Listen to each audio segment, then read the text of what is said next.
Guys দেখেন আমার ছেলের অবস্থা। সে বিকালবেলায় হেফজো ক্লাস থেকে এসে তার পছন্দের সব চকলেট এবং জুস আর বিস্কিট নিয়ে বসে গেছে খাওয়ার জন্য। তার নাকি প্রচুর খিদে লেগেছে। এই প্রত্যেকটা বিস্কিট চকলেট নিয়ে আসছে বিদেশ থেকে, কারণ আমার ছেলে অনেক বেশি পছন্দ করে। আপু তুমি যে প্রত্যেকটা আইটেম নিয়ে বসছো, প্রত্যেকটা আইটেম থেকে খাবে এখন? হ্যাঁ। কেন? এটা হচ্ছে আমার ফেভারিট চকলেট ক্রিম। এটা হচ্ছে আমার ফেভারিট নিউট্রিল লাইফ ম্যাঙ্গো জুস।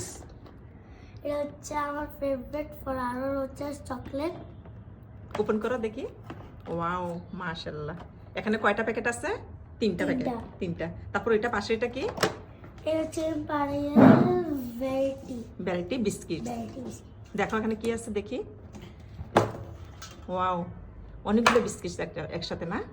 এখানে প্যাকেট আলাদা আলাদা, তুমি এক একবার এক একটা নিয়ে খেতে পারবে। আরুকে দিবে? আরুকে দিবে? Thank you. ওকে তাহলে তুমি খাও, আরুকে ডাকি আমি খাওয়ার জন্য।